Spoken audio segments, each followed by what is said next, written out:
Everyone was already looking at me when my mother stood up and said I was not the daughter she raised for this family. No one moved, no one spoke, and I remember realizing my name had already been erased from the room.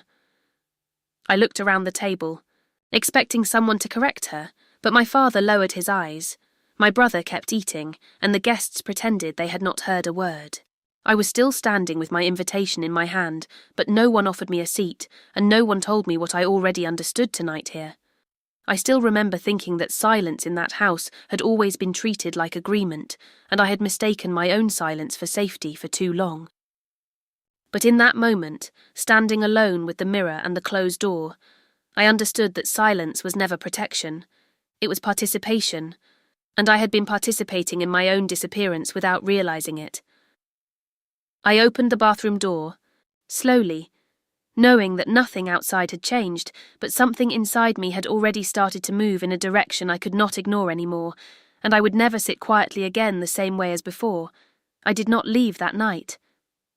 Not because I was confused, but because I was finally noticing the pattern I had spent years refusing to name.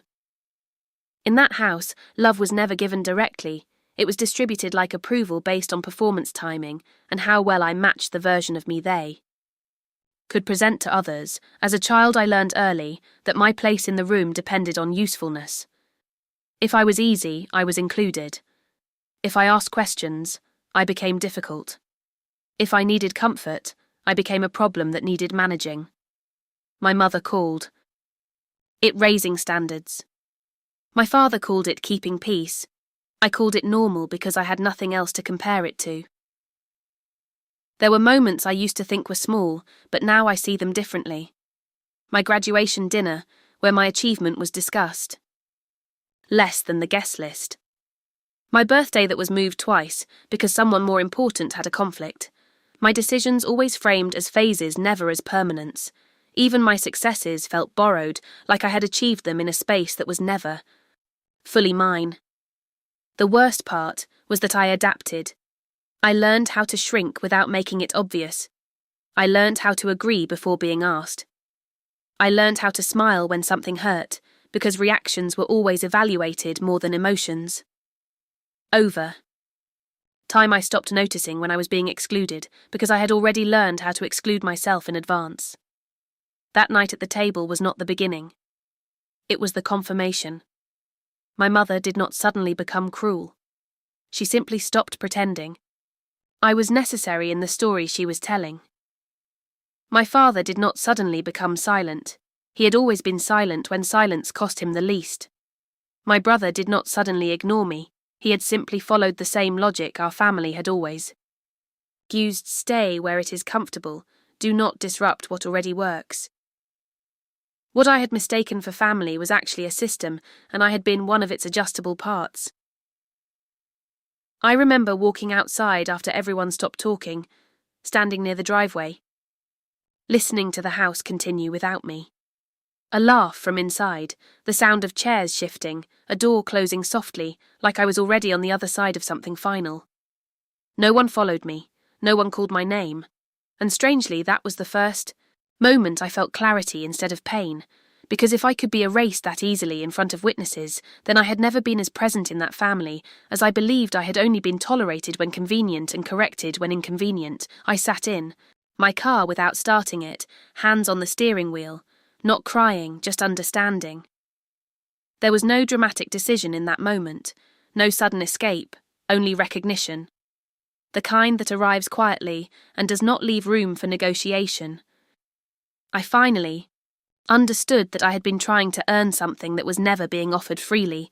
That realization did not break me. It organized everything. And for the first time, I stopped asking what I needed to do to be included. I stayed in the silence. For a long time after that. Not because I needed answers, but because I was finally hearing my own thoughts, without them being filtered through someone else's expectations. It felt unfamiliar at first, almost wrong. Like stepping outside a room I had been trained to stay inside, but slowly it began to feel like breathing again in a way. The boundary did not happen loudly. It happened on an ordinary afternoon when my mother called and asked me to come over because we needed to talk properly this time. The tone itself told me everything. Properly meant I was expected to listen, agree, and leave unchanged.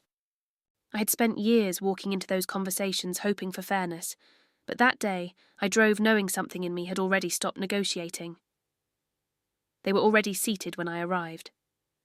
My father in his usual silence, my mother with the kind of calm that always meant she had decided the outcome before the conversation began. My brother was not there. That alone felt intentional. It was never a discussion when there was an audience that might disagree. My mother began with all the familiar words: family, reputation, understanding, sacrifice. She spoke as if she was offering me a gift by reminding me of my place. My father added nothing. He never did, unless it was too late to matter. I listened longer than I should have, not because I was unsure, but because I needed to confirm something in real time, that they still believed I would fold. Then she said it directly. That I was making things difficult by choosing someone outside what we understood. That I was risking stability for emotion. That I was being influenced by a life I had built away from them. She did not raise her voice. She did not need to. Everything was already framed as concern, not control. That was the moment something inside me stopped bending. I asked one question, calm, clear. If I stopped being what they expected, would I still be their daughter in any meaningful way? The room changed before anyone spoke. My mother hesitated, just for a second too long. My father looked away instead of answering. And in that silence I understood the answer fully. It was not no. It was conditional. I remember standing up slowly, noticing how no one moved with me. I realized then that my presence in their lives had always been assumed to be flexible. I had been expected to adjust, return, and apologize for taking up space in ways they had not approved. And I had done it so often that it had started to feel like loyalty. But that day I did not apologize, I did not argue, I did not explain, I simply said I understood. My mother called my name as I walked toward the door, but it was not a call to stop me. It was a call to restore order. I did not turn around. I think that was the first time I understood that leaving a conversation is sometimes the only way to stay whole. Outside, the air felt different, like it belonged to me again. I sat in my car and did not start the engine immediately. There was no anger in me at that point, only clarity. A clean, quiet clarity that made everything from my childhood until now line up in a way I could finally see without distortion. That was the day I stopped waiting to be chosen correctly. I realized I had already been choosing myself in small ways for years without naming it. This was simply the first time I did not take it back afterward, and for the first time, I did not feel like I had lost a family. I felt like I had stopped abandoning myself to keep one. After that day, I did not announce anything. I did not send a message explaining my decision, and I did not create a final conversation to make it clean or understood. I simply stopped stepping into roles that required me to shrink. At first, nothing changed outside of me. The calls still came, but less often. The invitations still appeared, but with fewer expectations attached. And I noticed something strange. No one asked why I had become quieter. They adjusted around it instead. The first real consequence did not come from me. It came from them. A family dinner was planned weeks later, one I was no longer informed about directly. I found out through a cousin who assumed I had declined. My absence was no longer an event. It was a pattern. And patterns, once established, begin to speak louder than explanations ever could. My mother began telling a different version of conversations we had shared. Not lies exactly, but edits. Small adjustments that made her sound more reasonable and me more distant. I did not correct her. I realized correcting her required me to stay inside the story, and I was no longer living there. My father tried once to call me alone. He asked simple questions at first. How I was, if I was eating properly.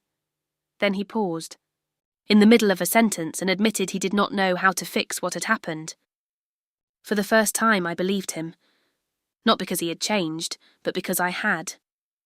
My brother posted a photo from a family gathering I was not part of. No caption, no explanation. But I noticed something in it immediately.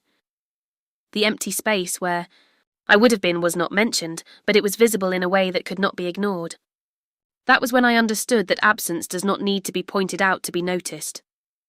I did not respond to any of it, not out of punishment, out of distance. I was no longer participating in shaping how I was perceived. I was only living the version of myself that existed outside of their interpretation. Months passed like that.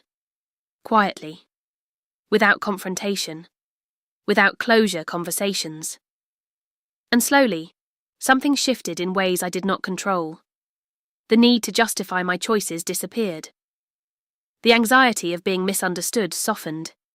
Even the memories that used to feel heavy began to settle into something lighter, like they belonged to someone I used to be, but was no longer required to carry.